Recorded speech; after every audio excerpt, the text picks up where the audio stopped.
We are now live. Thank you, David. Okay, Madam Chair, ready to begin the meeting. Good evening, everybody. I'd like to call the meeting for the Baldwin Park Planning Commission for today, Wednesday, September 8th, 2021 at 7:12. And Commissioner Pena, would you like to lead us in the Pledge of Allegiance? Sure. Everybody, please stand.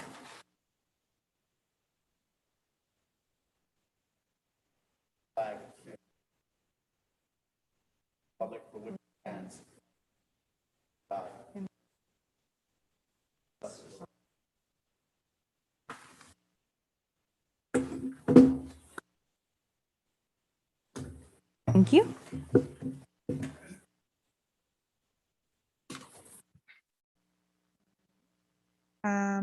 Madam Secretary, can you take roll, please? Yes, Madam Chair, I will take roll. Madam Chair Valenzuela. Here. Vice Chair Maciel Jr. Here. Commissioner Escobosa. Here. Commissioner Vasquez. Here. Commissioner Pena. Here.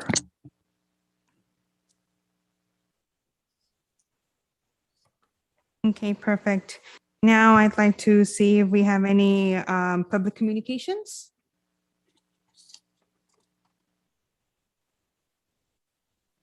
None? Okay. I'd like to move forward with closing the public communications at this time. Can I get a motion or a second? Madam Chair, you can close the public communications by direction of the chair. Okay. I like to close the public communications at this time. Any seconds? Madam Chair, Mhm. this is Robert Tafoya, the city attorney. You can just close the public communications by direction of the chair. You don't need a motion or a second. Just go ahead Okay, and perfect. close Got it. that. Thank you very much. Okay, so at this time, I'd like to close public communications. Now, moving on to the consent calendar for the first item of the agenda, the action minutes from August 11, 2021 meeting.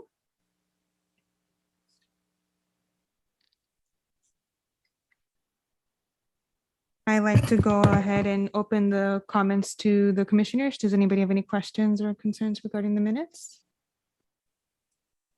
None? Okay, so then I'll go ahead and make the motion to move it forward. I second. Thank you. And now we'll go ahead and go on to the second consent item, which is the action minutes for the May 26, 2021 meeting.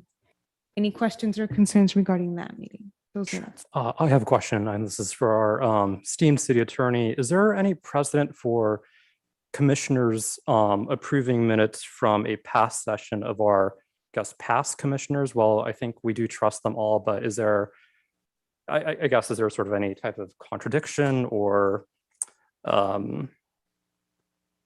think that's what I'm looking for. No, there have been commissioners that have approved minutes of prior commissioners. Usually they would have either listened to the audio or looked at some other documents Of to course. make themselves feel comfortable. But as long as you've done that, I would feel very comfortable in voting on that.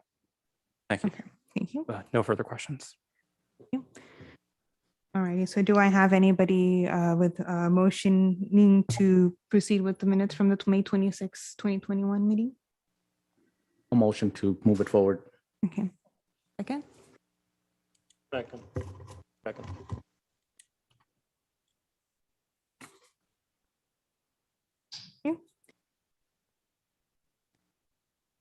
Now moving on to the next consent item, which is item number 3.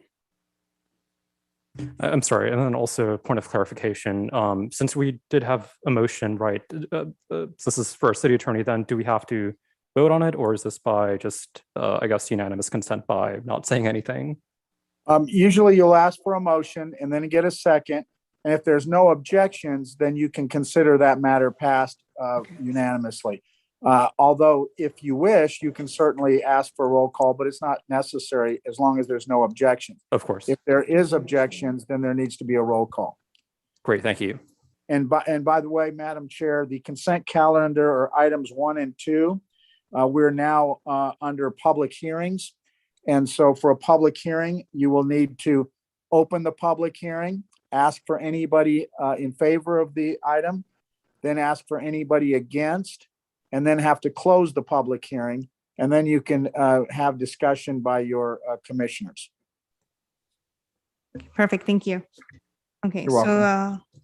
at this moment, I'd like to take a look at the May 26, 2021 meeting.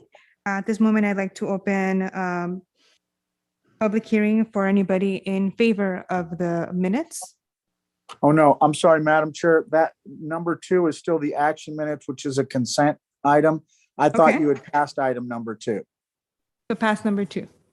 Okay, yes. So you have passed, I believe, item 1 and 2. And then Yes, now you're on the public hearings, which is matter number 1, a request Okay. for consider. got it. Okay. Sorry about that. Okay, so let's go ahead and open public communications for matter number 1 on the consent calendar. Madam Chair, I don't mean to interrupt, but it's very important that you say public hearing. It's not public communications. Public It's a hearing. public hearing. Okay. Yes. At this moment, I'd like to open public hearings for consent calendar, for the first matter on the consent calendar. Anybody in favor? Okay, Madam Chair, Mhm. in opening the public hearing for item 1, we'll go to presentations first, okay. and then we'll go into the commission discussion and then open for, Okay, perfect. So let's go ahead and go into the presentation first. Thank you, Madam Chair. For the clarification. Our assistant planner, Marlene Vega, will be doing the presentation.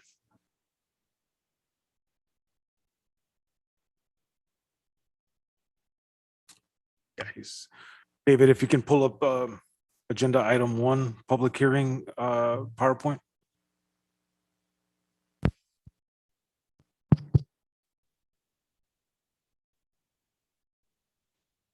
Hang tight, Ron. I had them all prepared and now I can't.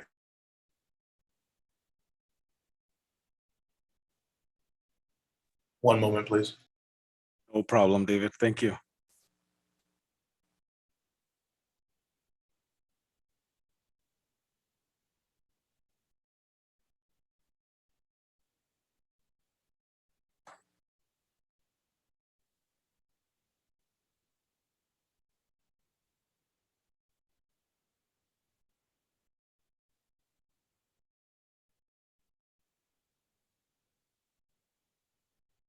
Bear with me. I have to join from another device. It looks like something's permissions are not working right with one of these files.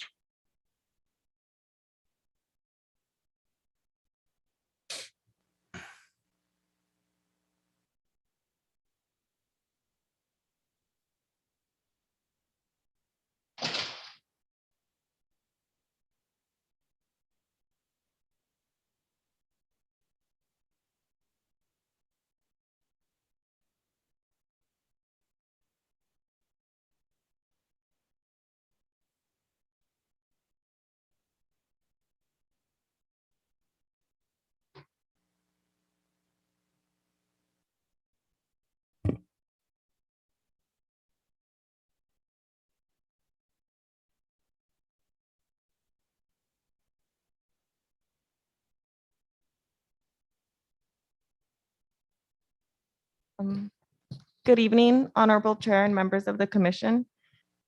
Before you is a request for consideration for approval of a conditional use permit for a food processing facility in the industrial zone within an existing multi-tenant building at 5119 Azusa Canyon Road.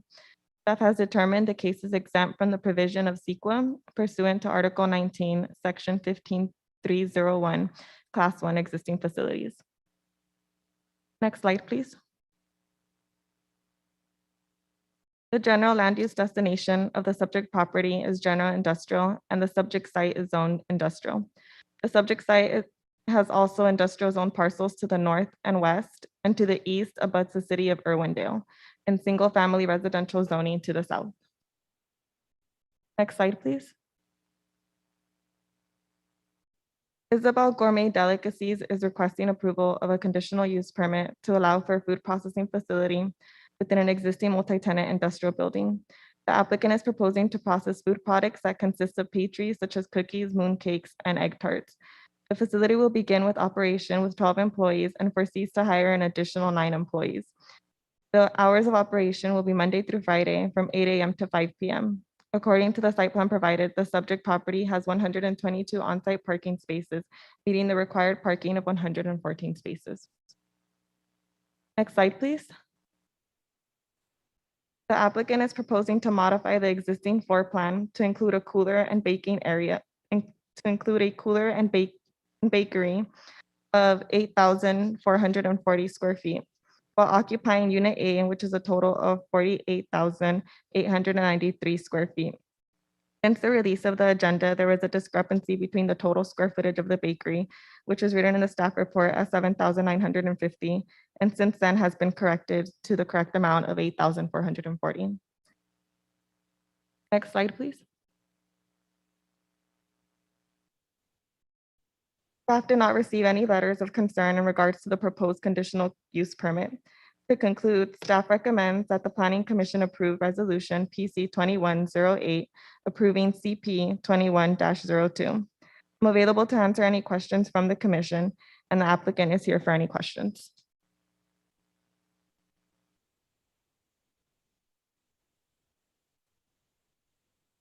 Okay, so do any of the commissioners have any comments or questions? Yes, I have a question. So there was I believe it was on the resolution itself. It said that the hours of operation shall not exceed from 8 a.m. to 5 p.m. Monday through Friday. Can you tell us a little bit more about that as far as why is that set, and then if it's set in stone or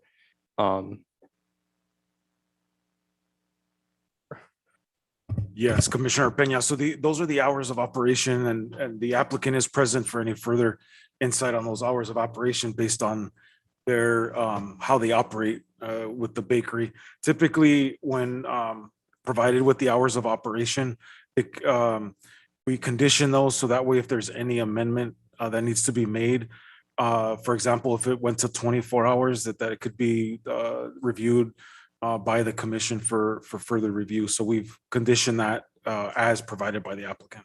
Sure. And just thank you for answering that question. Just for reference, it's not specifically for this individual. I know there's all resolutions usually have an hours of operation. Correct. Right. Yes. Thank you.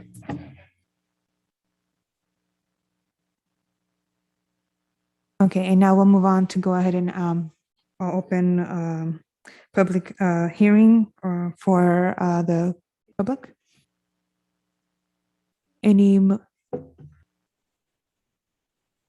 Anybody wishing to speak on this item right now?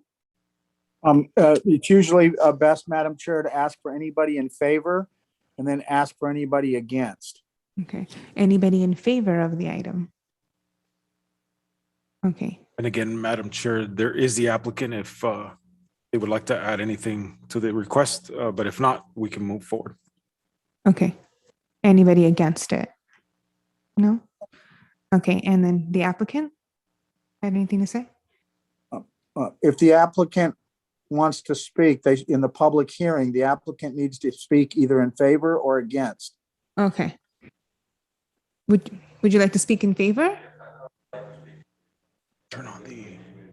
Okay. Ignacio, if you can press the button. Yes. Please state your name and your address. My name is Ignacio Crespo, 371 Evergreen Drive, Brea, and I would like to speak in favor.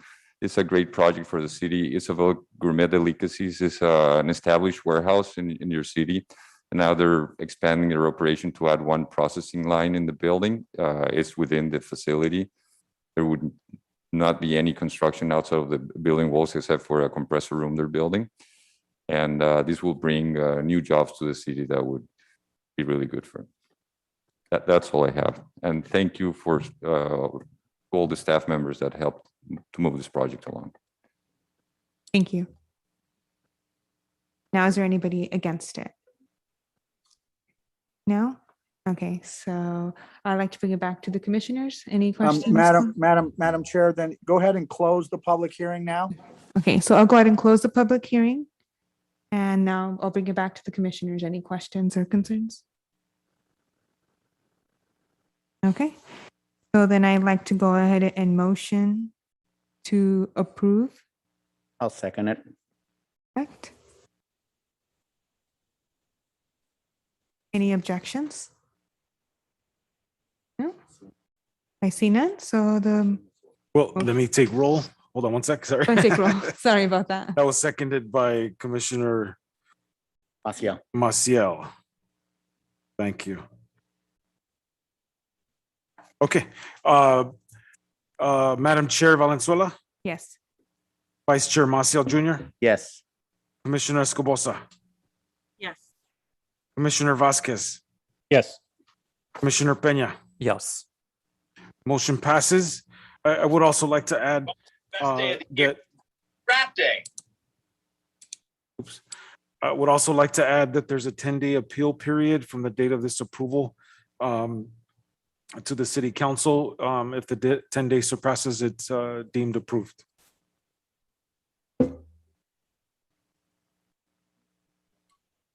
Okay, so now we'll go ahead and move on to the next item on the consent calendar, which is item number 2.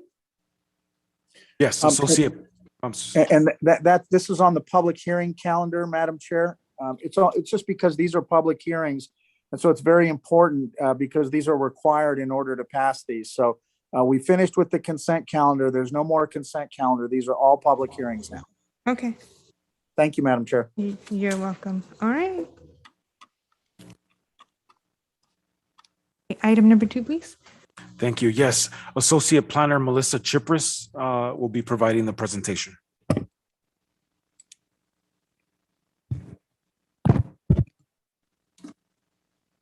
Thank you. Good evening, Honorable Chair and members of the Commission. So before you is a request for consideration for approval of a conditional use permit to allow a private health club and gym within an existing 2,750 square foot tenant space located in the mixed use 1 zone.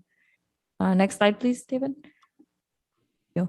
The subject site is zoned mixed use 1 and is located within the downtown TOD specific plan boundary.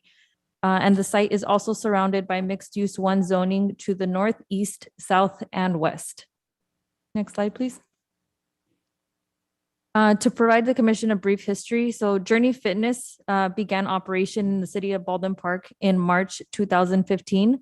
At the time, health clubs and gyms, businesses opening did not require a conditional use permit, making the use in today's code legal non-conforming due to the fact that at the time of the initial business license, a conditional use permit was not required for health clubs or gyms, but they are required in today's code. So the previous owner continued to operate until they closed out their business license in August 2018. And in Baldwin Park's zoning code, it indicates that abandonment or termination of the usage of a non-conforming use, building or structure that shall exist a reputable presumption of intent by the owner thereof to permanently abandon the non-conforming status thereof. Whenever the utilization of a non-conforming use, building or structure has been discontinued for any reason for a period of 6 consecutive months or more. Furthermore, when the new applicant began the process to apply for a business license to continue the operation of the health club and gym, planning staff determined that the business had been out of operation for more than 6 consecutive months, therefore requiring a new conditional use permit for the business. Next slide, please. Here we have the existing floor plan, which consists of a 154 square foot office, 2 storage areas, a 22 square foot restroom, and a 1,114 square foot health club gym area. And the applicant is not proposing to modify the existing site or floor plan. Next slide, please. So to conclude, staff recommends that the Planning Commission approve Resolution PC 21-09, approving CP 21-04. Staff is available for any questions, and the applicant is also present for any questions. Thank you. Perfect, thank you. Okay, so at this moment, I'd like to, any questions or comments from the planning commissioners? I do, ma'am.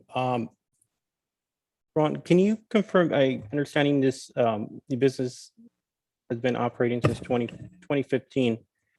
And then there was a new ownership in 2018, correct?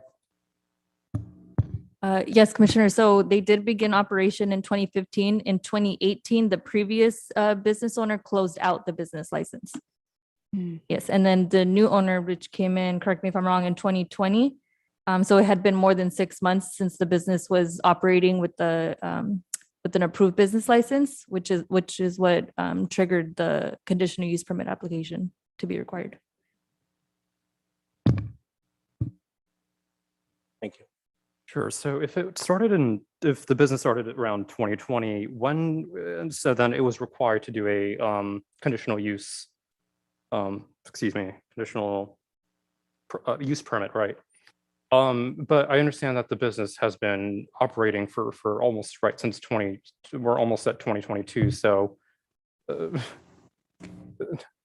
you see where I'm coming from? Yes, no, that is correct. So again, just kind of a brief timeline. So at the time when the initial business owner opened their business license, a CUP was not required. But in today's code, it is required. So making it legal non-conforming. So when this new business owner wanted to come in, they have to conform to today's code, which requires the conditional use permit. I believe it was brought to the attention of our code enforcement that they had been operating without a business license. So that's what they continue to work with staff and getting them to the correct path and having a permitted fully operational business.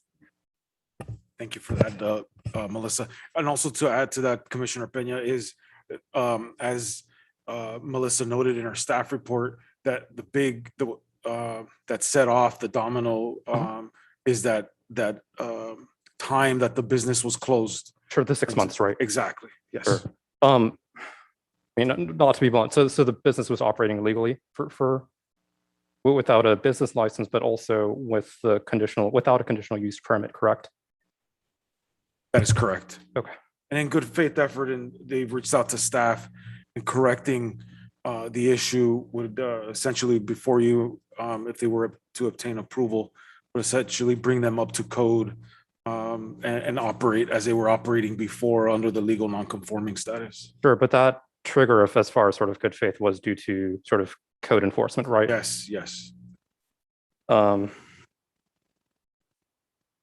typically pretty much anyone can operate so sort of illegally, right? I mean, it's sort of given me that impression as far as, at least you have to sort of, not to sort of compare and contrast, but then you have just sort of the first applicant that we had, actually did do the due diligence and started, applying for a conditional use permit. But then sort of you have this other applicant here also. Yeah, okay. So I'm just started talking out loud. I'm sort of processing everything. So again, the conditional use permit allows, again, for the business to continue operating, although it's operating as is, correct? That is correct, yeah. Thank you. I had a question, staff. If I understand correctly, the new owner now is still keeping the same name. It still remains as a gym. So you're saying that it just can be transferred over to another person? That is correct. So let's say hypothetically, this current owner would have come in 2018 when the previous owner was ready to close it out. They could have just simply done a change of ownership because they did not allow those 6 months to lapse. But because of those 6 months, that's the reason that they had to, go through this process with staff. Gotcha. Thank you. And one other thing, I think I've seen this gym in action. It does have plenty of customers, which is a good thing. One of my concerns at this moment is the fact that I think I've seen people exercising outside the premises, and I want to make sure that were there any comments or concerns made from next door people or anybody else in that same vicinity. Yeah, Per the discretion of the commission, you could recommend to add a condition in the resolution that any activity outside the building is strictly prohibited. That is something at the discretion of the commission. Thank you.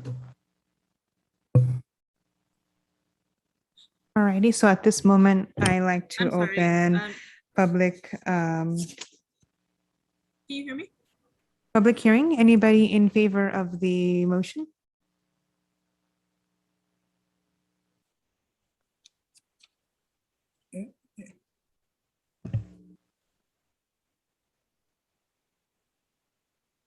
Commissioner Escobedo? Um, Escobosa. Sorry, I just need final clarification. The building is now up to code? I'm sorry, can you just speak just a little louder? We're having trouble. And David, if on your end, whatever you can do to increase the volume would be great. I don't have those controls. Hello? I don't have control of her mic gain, but she's asking if if it's operationally up to code right now.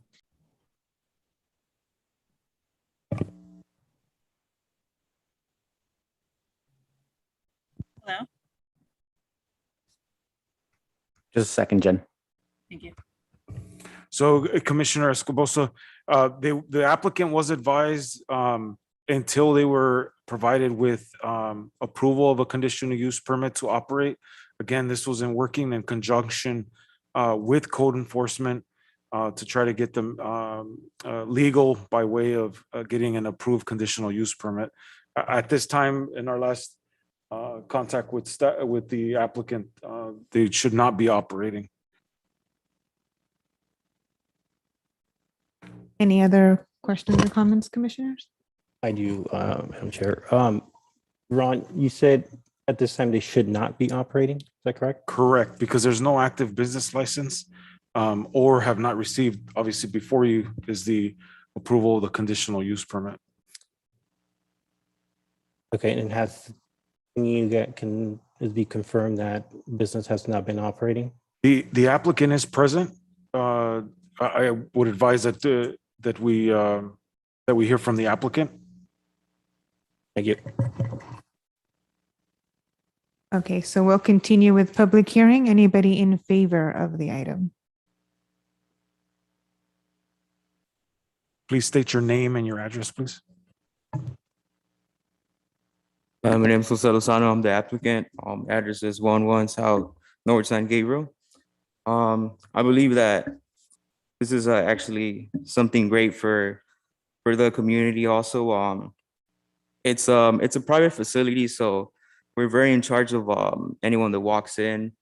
We don't just let any person go in and work out. Everything's pretty structured. We do offer classes and everything's basically same as previous ownership, just more structured. And I believe that there's really nothing more different or any modifications done to the building like it was from previous ownership. So I know it's something great for not just people that want to go work out, but also the full community. Benefits anyone from 18 and up, parents, students that are graduating high school and everything. It's definitely something positive that's coming to the city of Baldwin Park. Thank you. Thank you. Any more public hearing in favor? Okay, anybody in opposition? All righty, so at this moment, I'll go ahead and close the public hearing and I'll bring it back to the commissioners. Any other questions or concerns? So City Planner Garcia, if you can elaborate a little bit more about why which department believes that it should not be open or shouldn't be operating at this moment? Sure. I'm sorry, which part of the city is stating currently that it should not be open at this point? Or I'm sorry, should not be operating?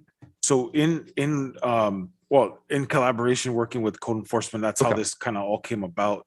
But I believe the applicant, if you'd like to bring back the applicant to ask him specifically, but our last contact was it with the applicant is advising them until they receive a business license and more so a approved conditional use permit by the planning commission, they should not be operating. Of course. Thank you. Madam Chair, if the applicant come back up to ask a question. Sure. The applicant, go ahead and come forward, please.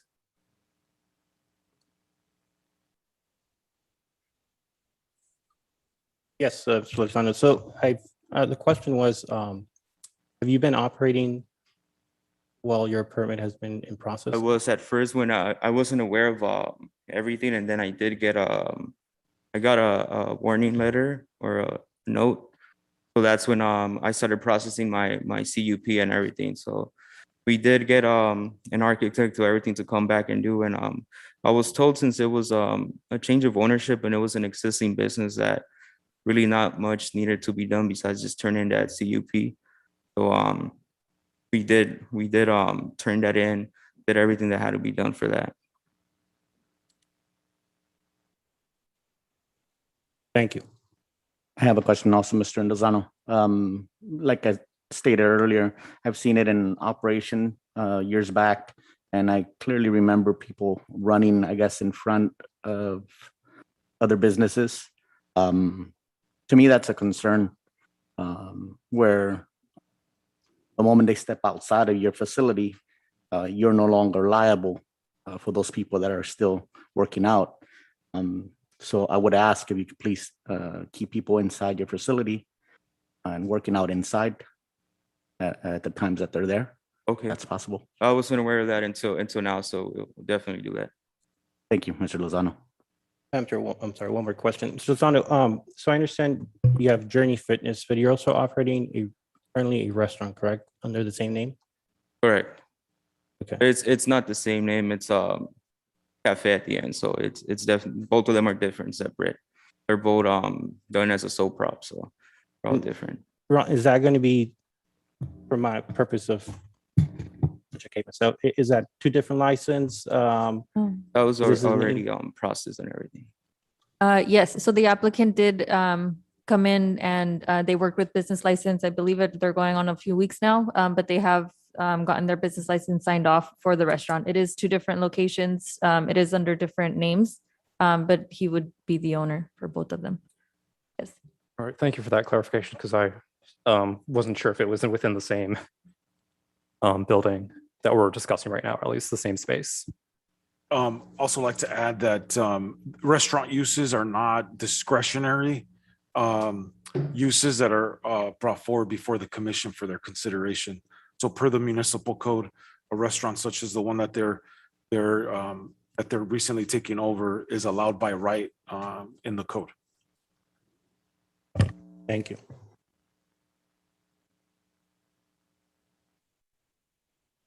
Okay, any further questions or concerns, comments? No? Okay, so then I'll go ahead and look for a motion. I'll go ahead and motion to approve the conditional use permit for this facility. With the amendment, please, the condition is that all workout is to remain inside the facility. Okay. Any seconds? Second.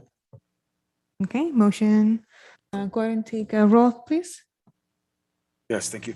Mhm. Madam Chair Valenzuela, Yes. Vice Chair Maciel Jr., Yes. Commissioner Escobosa, Yes. Commissioner Vasquez, Yes. Commissioner Peña, Abstain. motion passes 4-0. Thank you. I'd like to also That's add- 4-0 with one abstention, Ron.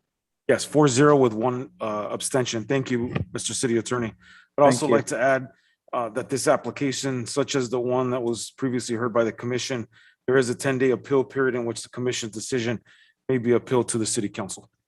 Thank you. All right, thank you. And now we'll go ahead and move on to consent. Item number 3, please. Yes, thank you, Madam Chair. Associate Planner Melissa Chipris will also be providing the presentation.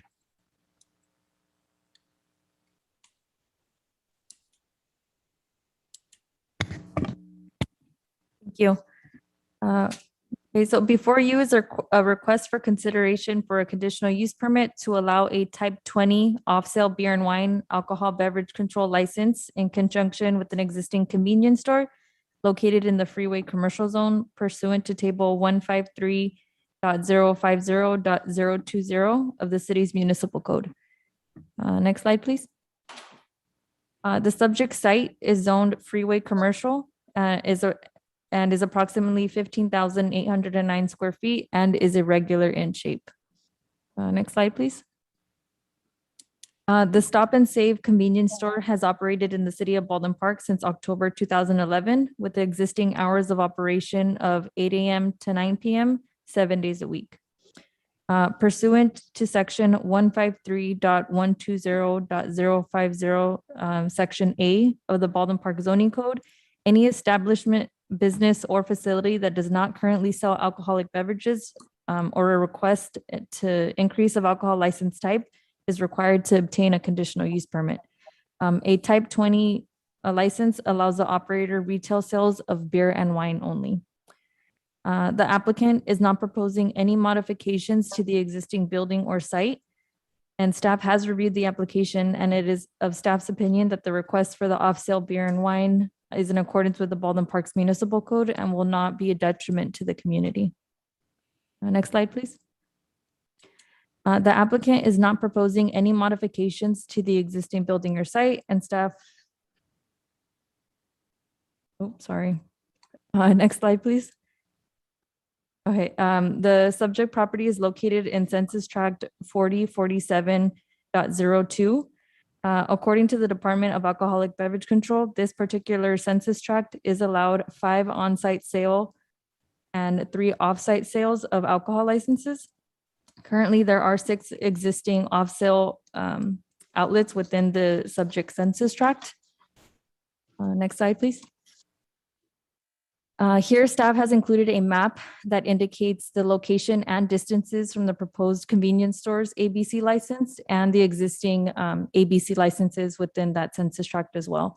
So if the commission had noted, this facility also shares the property with an existing 7-Eleven, which is located at 12954 Best Avenue. The distance between that alcohol license is 30 feet. The next, we do have Food for Less, which is located at 3000 Baldwin Park Boulevard. That is the green line on the screen, and that is 0.9 miles away from this proposed license.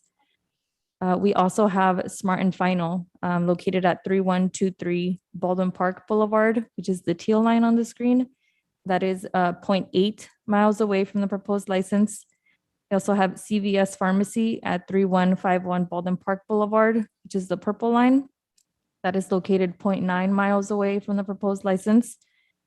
We have Target at 3100 Baldwin Park Boulevard, which is the black line, being the furthest away at 1.3 miles. And lastly, we do have the Chevron gas station located at 3160 Baldwin Park Boulevard, and that is the red line and is 0.8 miles away from the proposed license. Next slide, please. Okay. So again, it is of staff's opinion and after review that this license would be in accordance with the Baldwin Parks Municipal Code and will not be a detriment to the community.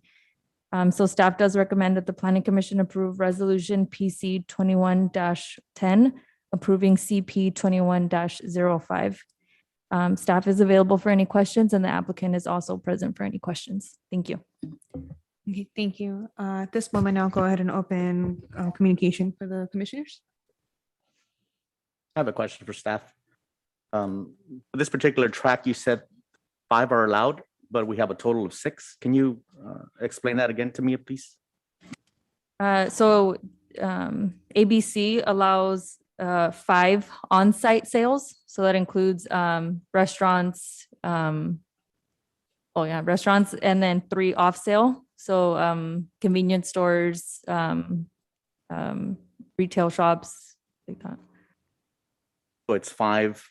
So it's 3. Either off-sale. or 5 off sales, 5 on Yeah. site. Yes. So total of 10 practically.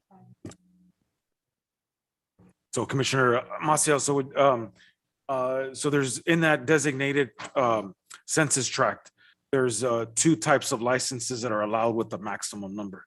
And so for off sale, it's a total of 3, and for on-site, it's 5. So for a total allowed for both types of ABC licenses, 8. So with this added ABC license, it would now be 9. I'm sorry, I take that back. I'm just confusing you even more. But with this added and with the addition, would be a total of 7 licenses.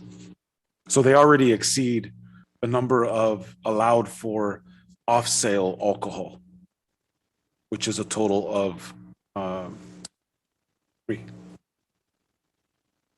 When you say off sale means like Target is off sale, right? Correct, that is correct. Target, Yeah. CVS, Correct, Chevron, correct. those are not considered restaurants, so that's off sale. That's correct. Uh, So it designates 2. There's on-site and then there's off-sale. So your on-site are your restaurants as presented. Right, And then your off-sale is what's indicated in the chart. So there are more off-sale than there is on-site. So there's no on-site. You said the allowable off sale is how many? 3. 3? Off sale? Off sale. So what is King being considered then? Off sale? Off sale, because it's a convenience store. I guess my confusion is if it's 3 and we already have on that census track 6. 6. Including 7-Eleven right next door. That's off sale too. That's correct. So with all of them, there's a total of 6 existing off-sale licenses. With the allowable being 3. Correct. So there's an over concentration based on on the census tract per the Department of Alcoholic Beverage Control. So again, the CUP, just like the other 2 that were presented before you, is also discretionary. This is a discretionary action for your consideration. And so maybe I can assist in some clarification here, Madam Chairman. An overconcentration is just one factor that you consider. It doesn't mean that if there's an overconcentration that automatically is disallowed. That's not what that means. And so the ABC does these, these guidelines for cities. And then that's why this is a conditional use permit, because it's discretionary. You can either allow it or you can disallow it. But the overconcentration aspect is just one factor that you consider. It does not mean that it's not allowable. I think maybe that might be the confusion. Thank you, Council. Is there any historical knowledge of perhaps other factors that we might need to consider, or at least for past commissions, what led them to go past sort of guideline of 3? Commissioner Peña, to answer your question, I can't provide you, I don't have the institutional knowledge of the previous commissions that have approved, especially these, the ones that are already approved within that census tract, as far as what their basis for approval was. But I will say that they're very similar to what's before you, depending on its age and when they submitted the application. Could have been a little different of a code change. For example, some of them may have been approved when the city council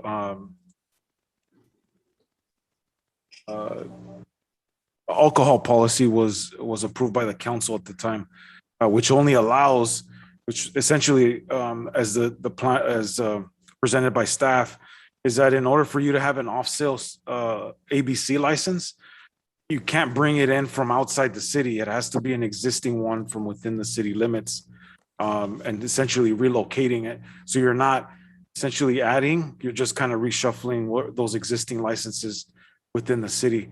And then on top of that, allowing a maximum amount of area within the the tenant space of no more than 3% for alcohol storage and display. Right, and my understanding was that this applicant's going to be, I think, a max of 2%, right, of the space? That is correct, yes.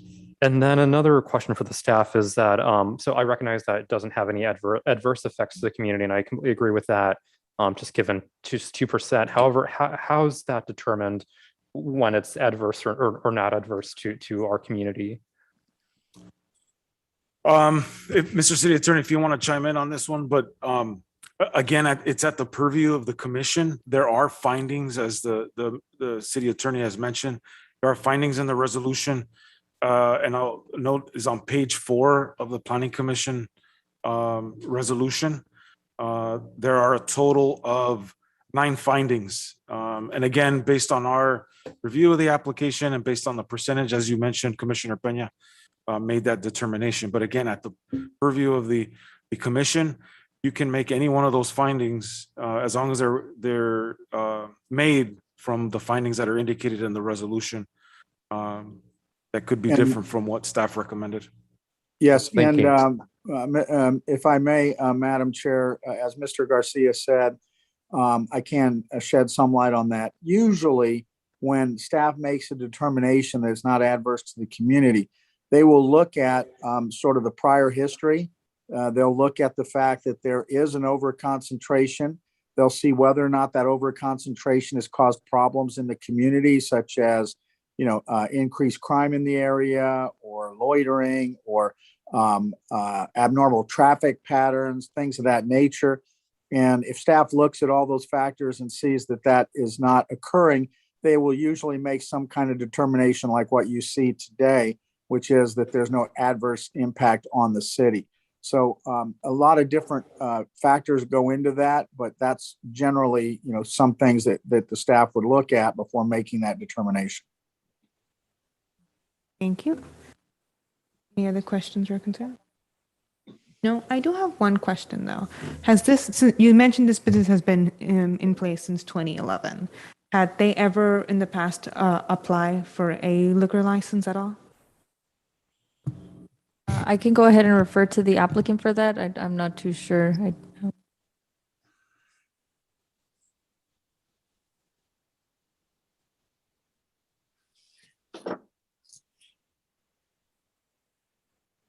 Hi, You can state your name and address, please. my name is Krista Garitano. My address is 5243 East Beverly Boulevard, Los Angeles, California. An associate with liquor license agents here with the applicant. He is here as well. He has not applied for a liquor license in the past. He has owned this property for many years. He's been a member of the community for over 30 years. One of the things that we did ensure was that the license is coming from within the city of Baldwin Park's boundaries. That was one of the things that we wanted to ensure so that there wasn't an increased net of licenses. So he did go above and beyond as far as making, the purchase for the license well above market value to ensure that there wasn't any over, the total of number of licenses within Baldwin Park would be increased. Some history about himself. He took this place from a hardware store to a family convenience market. It really sells everything from grocery goods to produce to beauty supplies, grains, cereals, you name it. The reason he's applying for it now is because his customers have asked about it. And while there is the 7-Eleven within the shopping center, he already has his niche of customers. He's not really anticipating that this is going to bring in a new market. He's really just looking for this to be an all-inclusive store for the families that come into play, into his place. Very hands-on with his day-to-day activities. He's there almost 90% of the time. He's very hands-on with his employees. He has 3 other employees that are on site, and they meet daily just to talk about goals and operational, ideas for the day. So with this, he's dedicated to enrolling each of them in an approved ABC licensing program. And that will be one of the discussions that they have per day, just to make sure on-site training occurs, observations will be made, and really just to ensure the safety of his customers and his staff. Like I said, security is a main thing for him. He does have 10 security cameras located throughout his store, both interior and exterior. And just based on conversations that I have with him, he can go into further elaboration, but he does also have a good communication and relationship with the local enforcement. He maintains his records of those security cameras on site, and if ever needed, they are available on request. So ultimately, like we mentioned, it's less than 2% of the square footage of his total store, very minimum as far as what he's really offering there. So it's mainly just for the convenience and really to satisfy the customers that he does have. Perfect, thank you. Any other questions or comments from the commission? Okay, then I'll go ahead and open public hearing. Anybody in favor of the matter?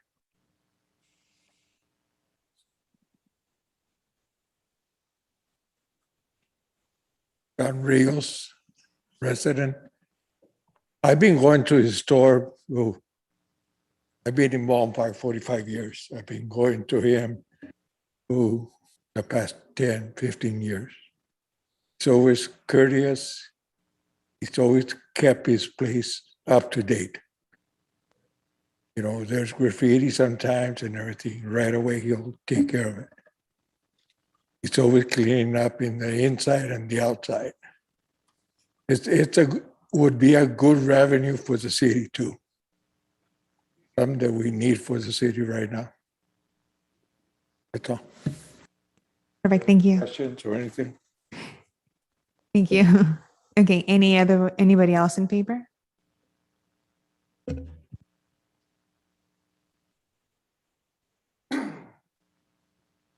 Yes, my name's Ramon Perez, and as he stated, he's been there for a long time. He's very hands-on with the community, very hands-on with his employees.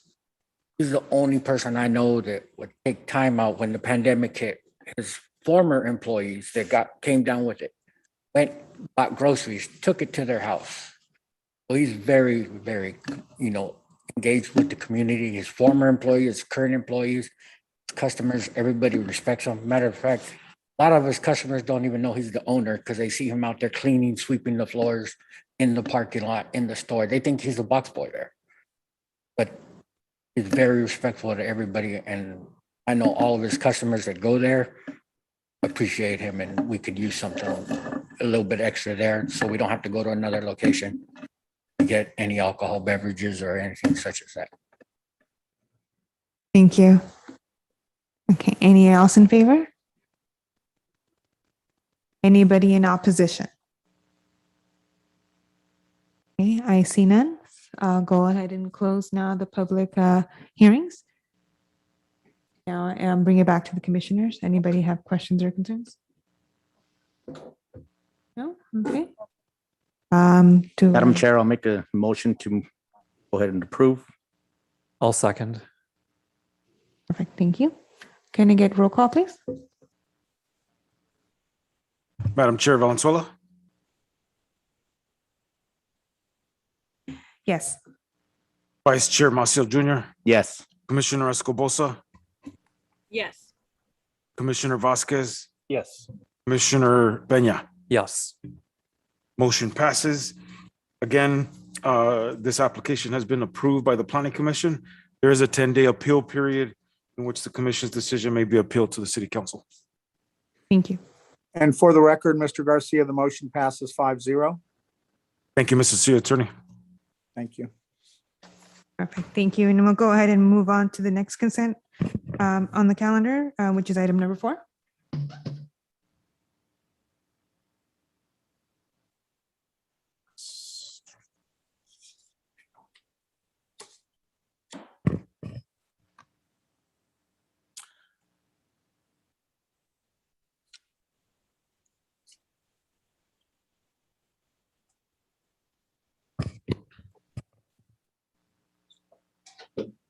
clarification, can we go ahead and move on to item number 4? Thank you, Madam Chair. Again, thank you, Madam Chair and Commissioners.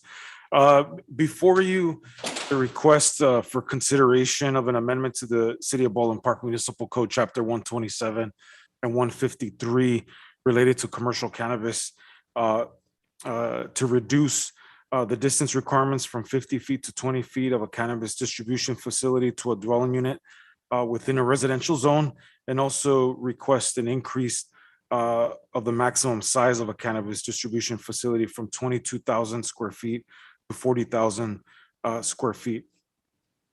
Next slide. Again, the applicant, Baldwin Park Distribution LLC, AKA EASE, is requesting those amendments to the cannabis ordinance related to distance from a residential building on a residentially zoned property from 50 feet to 20 feet. And then second, to increase the maximum building size from 22 to 40,000 square feet. In addition to the staff, the applicant's request, staff took this opportunity to also just go through some cleanup within the municipal code, within the cannabis ordinance for consistency throughout the ordinance. Next slide. The site is proposed to exclusively operate a commercial cannabis distribution facility. The property is located at 14030 Live Oak Avenue and is within the industrial commercial zone. The total lot size of the property consists approximately of 113,387,000 square feet and a building size 36,174 square feet. Again, this slide shows you the aerial view of the location on Live Oak and Arrow Highway at the corner.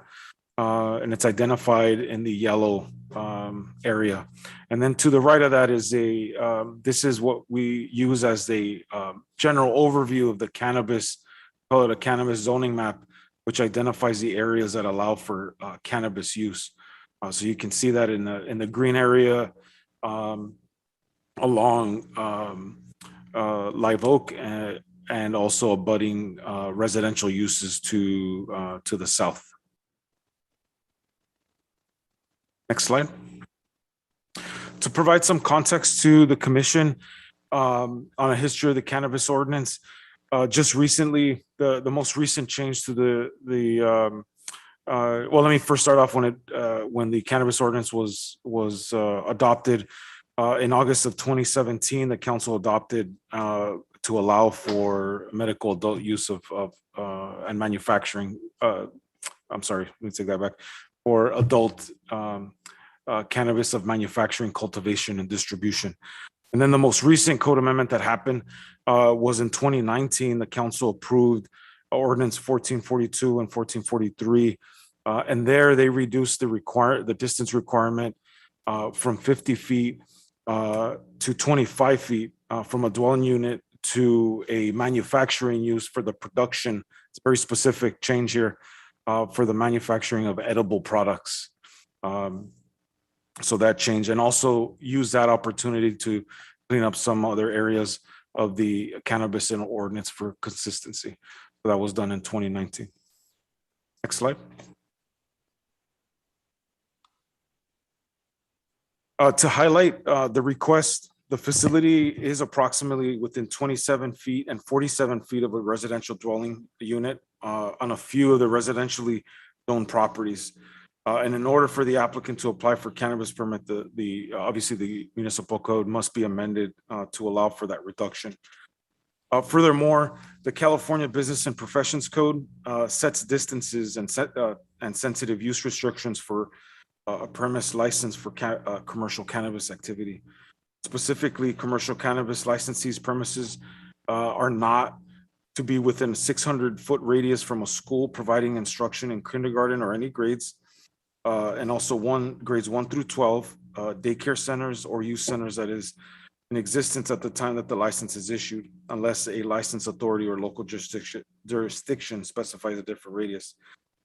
Distance requirements from residential use zones or uses are not set in the business in the California State Business and Professions Code. Therefore, it is commonly addressed within ordinances adopted by local jurisdictions regulating commercial cannabis activities such as City of Baldwin Park, where they placed a distance requirement of 50 feet.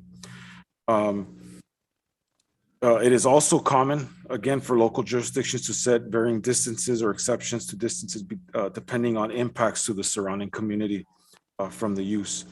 With that, with the review of the application, staff surveyed 16 cities throughout Southern California related to distance requirements for cannabis distribution uses to residential properties. 9 of those cities had a zero distance requirement. The remaining did not allow for cannabis distribution within their jurisdiction. Furthermore, the applicant also indicated that in many cities and unincorporated areas within California have adopted cannabis regulations and ordinances that do not have distance requirements for commercial cannabis distribution.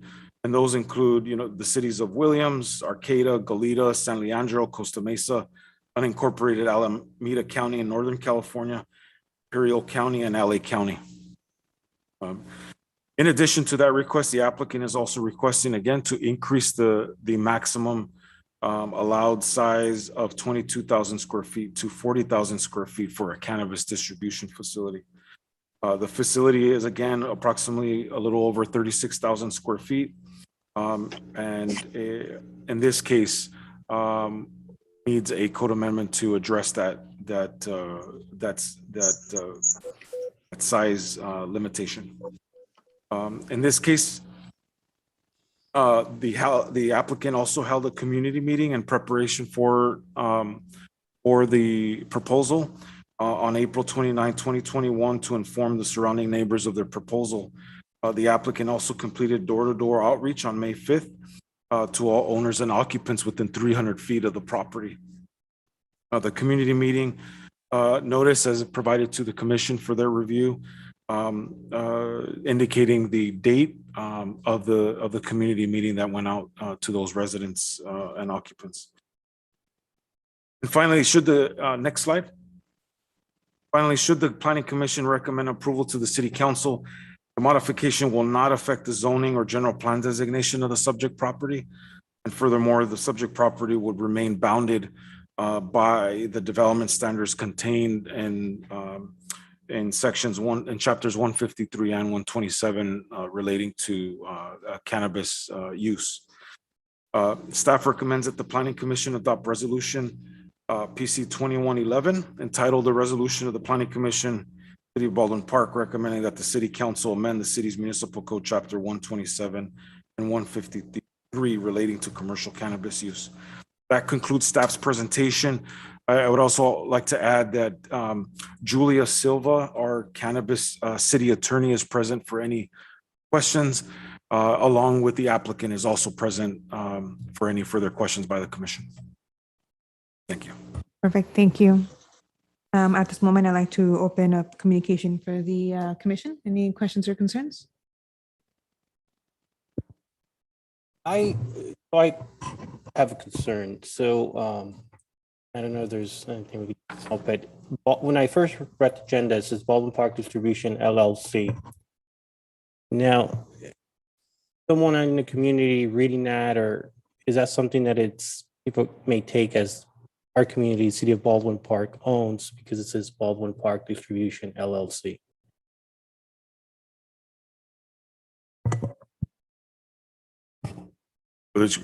That's the applicant's, that's the name registered as their business name as Baldwin Park Distribution.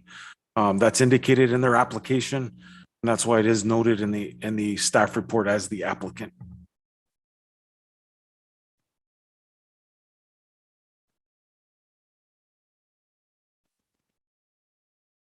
Any other questions or concerns? Okay, I see none. I'll go ahead and open up public hearing. And anybody in favor of the item at this moment?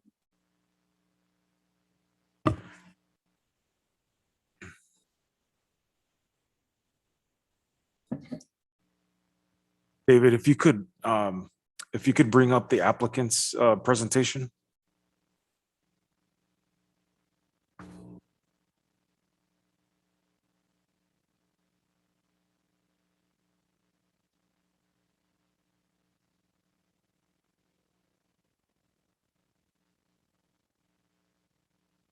Yeah, they're bringing it up right now. And Okay. then if you could just state your name. Yeah, Honorable Commissioner, Commission of the City of Baldwin Park. My name is Tony Kim. I'm the CEO of a company called Stacks. We are a subsidiary of a company called Eads, which is a direct-to-consumer cannabis delivery company. I'm here with my colleagues, Tamika Drew, our VP of Compliance, and our Senior Director, Max Colden of Operations. Just a brief background, I think it behooves the commission to know a little bit about who we are. The company was founded in 2014. Over the course of the last 7 years, we've organically grown to one of the largest cannabis companies in California. We have 15 different depots throughout the state, from Sacramento down to San Diego. We have executed about over 8 million deliveries throughout the course of that time and have a user base of about 800,000 customers. We accredit a lot of our success throughout this course in time on 3 major pillars.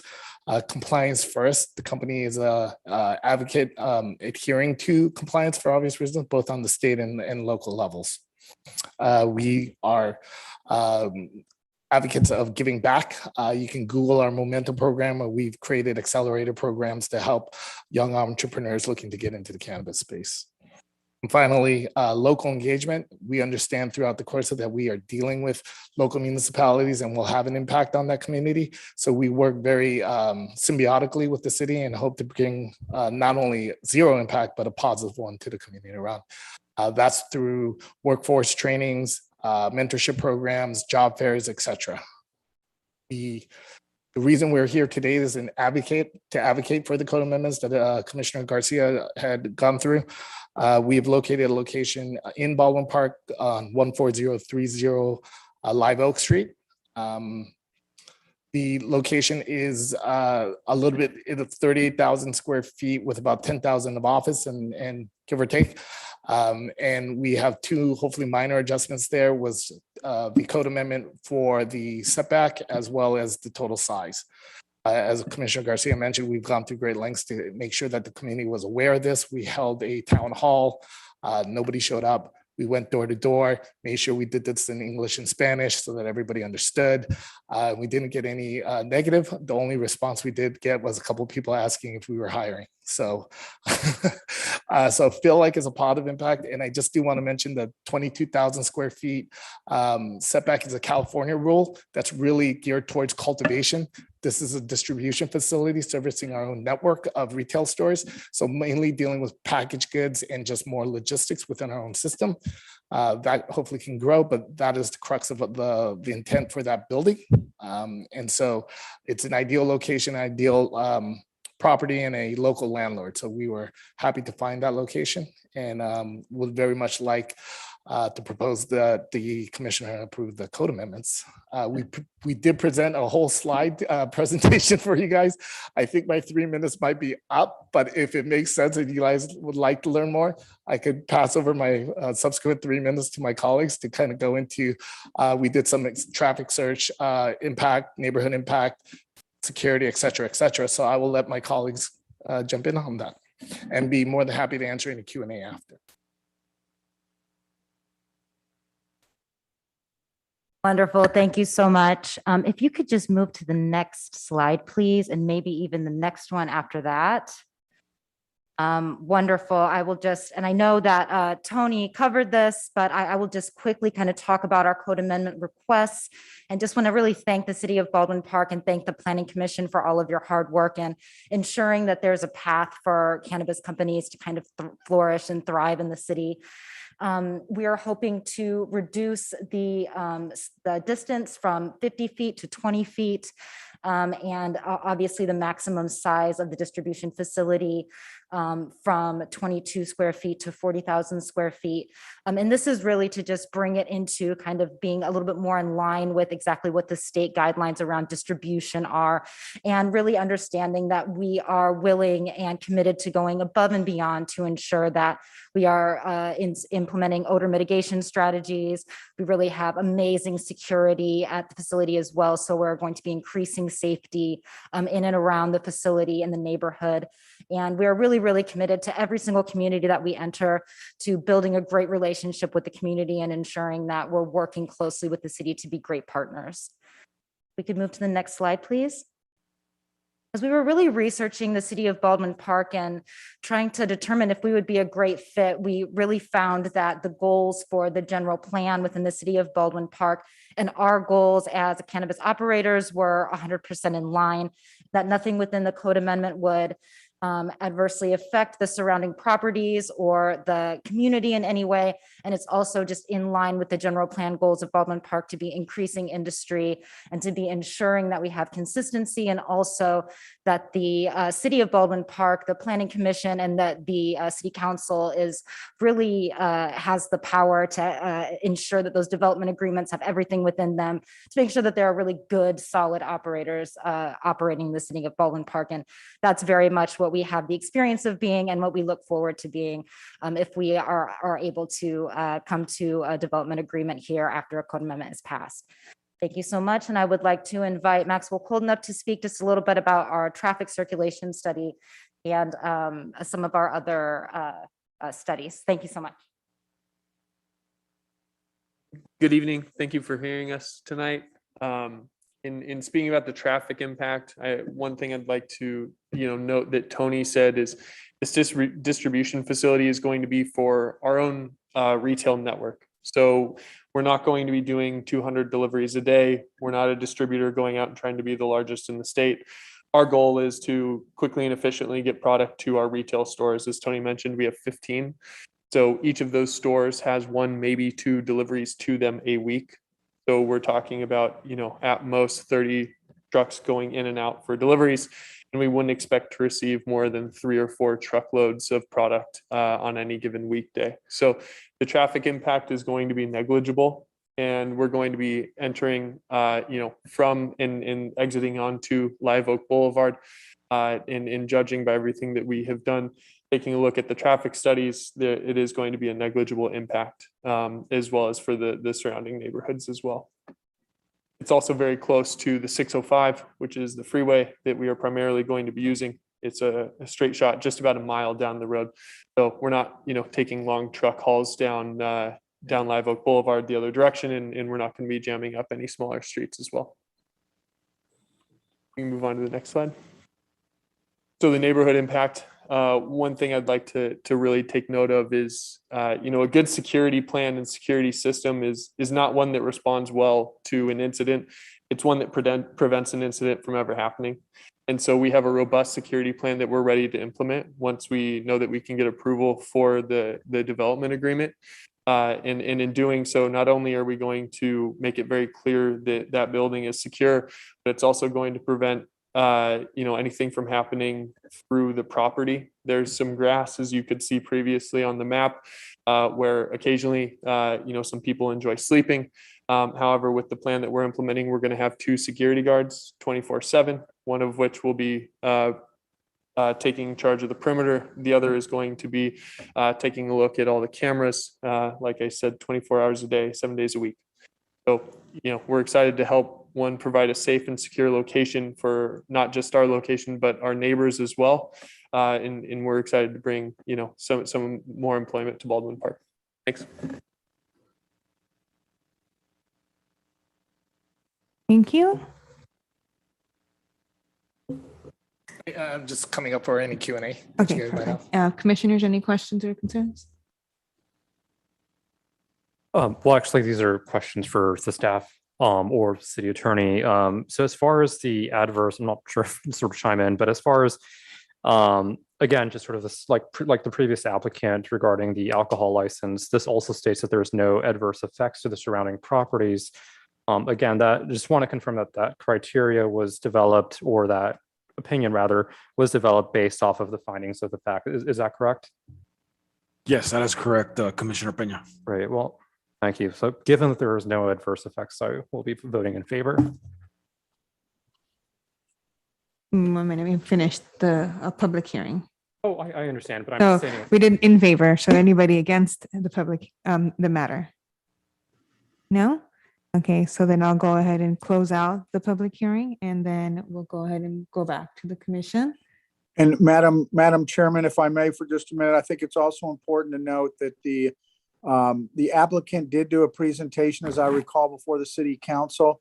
And one of the things that the city council had asked them to do was to make sure and send out notices to the surrounding community and give notices to them to see, you know, if there were any concerns in the community. It's my understanding that the applicant did do that and that they didn't receive any negative comments from anyone in the community.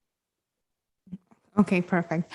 Before we go ahead and move on, I do have one question that it came to my mind right now.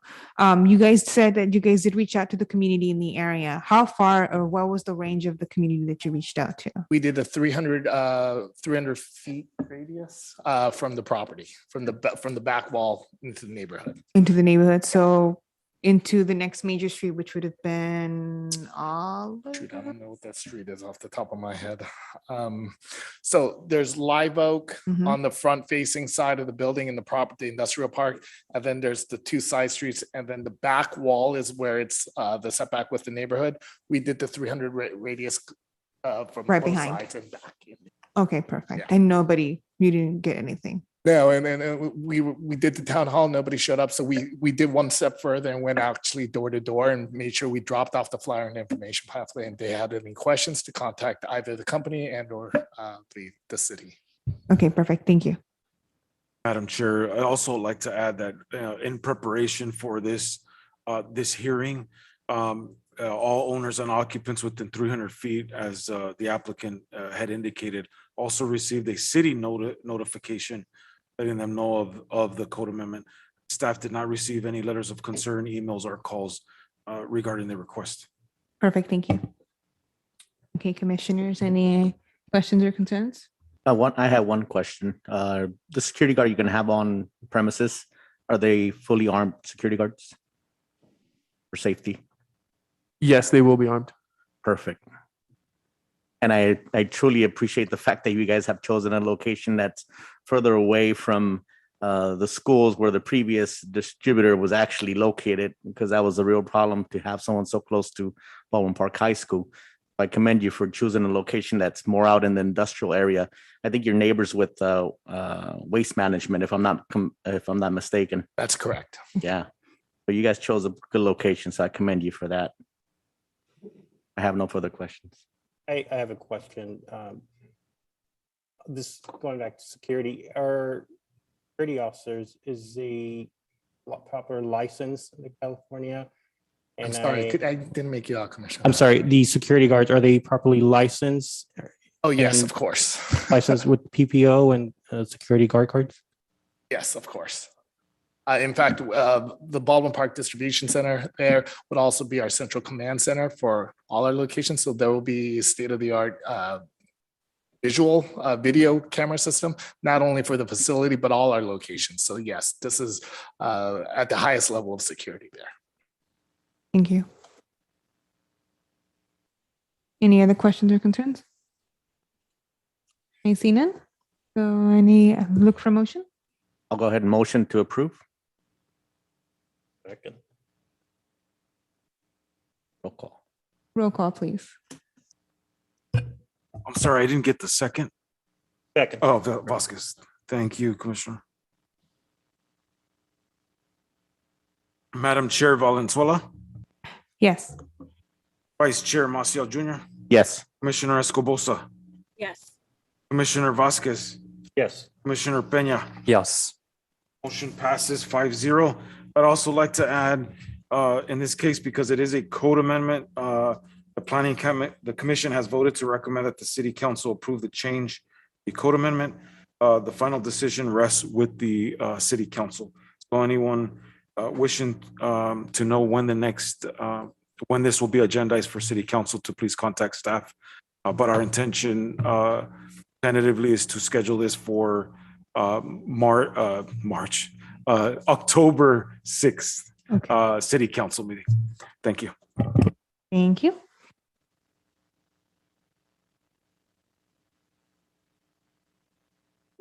All right, and now we'll go ahead and move on to our staff report.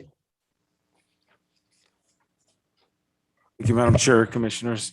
You're welcome. I did not have anything to report, but I did jot some notes. I did want to advise the commission that currently we do not have scheduled a planning commission meeting for the 22nd, the second meeting of this month. But I do want to, if you guys could please save the date.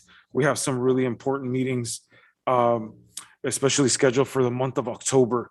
We do have a planning commission meeting scheduled for October 13th and also October 27th. The October 27th is imperative that that your attendance is made at that meeting. It'll be a joint special city council planning commission meeting. We will be presenting finally, and the staff is really excited to finally, after council direction, to really to present to you the draft downtown specific plan and also the draft housing element update. And these dates are really key in order for us to comply with the state requirement, the state deadline for the housing element. So we're really excited to present those two documents to the commission and the city council and also the community, because we've been really working hard these past 2 years in accomplishing that. So I'll send out a meeting reminder for that, but I just wanted to let you know of those meeting dates. Perfect, thank you. I do have a comment. Just wanted to, I know our first meeting, we didn't get the chance to have either Melissa or Marlene introduce themselves, but I just wanted to say just thank you so much for the presentations and also for the reports. It was really helpful in preparation for today's meeting. So thank you so much. Yes, thank you for that, Commissioner Peña. Likewise, I'd like to second what Commissioner Peña mentioned. And, it was nice to meet everybody and get a face to the name and whatnot. So thank you again and for presenting everything as well to our city attorney. Our pleasure. Thank you. Thank you, Madam Chair. Now, any commission staff communications? I have questions. So currently for the staff on, like, I was driving around and noticed a couple of projects are still in process in our community, like the ones by Target where the taco ready used to be. Can we get a status or update on those projects that were approved or were in process before we came on board? Oh, absolutely. Yeah, I can do that. And we'll go ahead and put that. We'll also include some of those that you do see, the ones that you just noted are approved ministerially through staff administratively.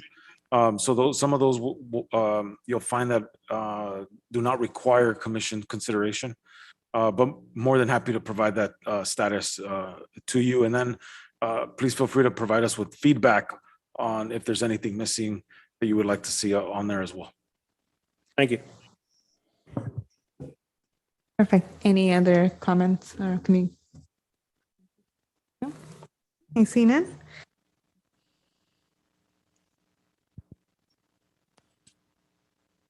So I'll now move to adjourn the meeting for Wednesday, September 8th, 2021. Do I get a motion? Can I get a second? I'll second it. Roll call? Yes. Madam Chair. Sorry, let me just get the junior. So on second. Okay. Madam Chair Valenzuela. Yes. Vice Chair Maciel Jr. Yes. Commissioner Escobosa. Yes. Commissioner Vasquez. Yes. Commissioner Peña. Yes. Motion passes. Good night, everybody. Thank you. Good night, Madam Chair. Good night, everyone.